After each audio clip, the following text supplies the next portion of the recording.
Wanandoa nchini Uturuki wamegonga vichwa vya habari duniani baada ya kuamua kugeuza sherehe yao ya ndoa kuwa kitovu cha hisani na kutoa misaada badala ya kupokea zawadi za kifahari. Badala ya kuomba dhahabu, vito ama fedha kama ilivyo desturi ya harusi nyingi katika mji wa Sanliurfa, maharusi hao waliwaomba wageni wao kufanya jambo moja la kipekee: kwa kusanya watoto yatima kama wageni wao wa heshima.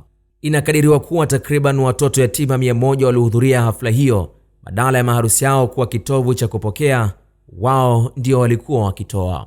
Watoto hao walishiriki chakula cha harusi na kupewa zawadi mbalimbali, jambo linalobadilisha mazingira ya sherehe hiyo kuwa ya furaha ya pamoja na upendo.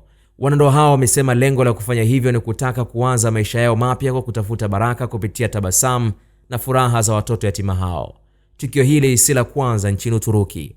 Limeonekana kuwa sehemu ya mtindo mpya unaoitwa humanitarian weddings, yani harusi za kibinadamu.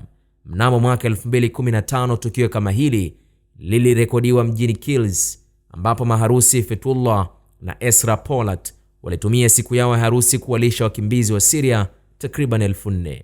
Wataalamu wa masuala ya jamii wamesifu hatua hiyo, wakisema inarudisha maana halisi ya baraka katika ndoa. Kitendo hicho kimepokelewa kwa hisia chanya katika mitandao ya kijamii, huku wengi wakitoa wito kwa maharusi wengine duniani kuiga mfano huu wa kuwasaidia wasiojiweza badala ya kutumia mamilioni katika anasa za siku moja.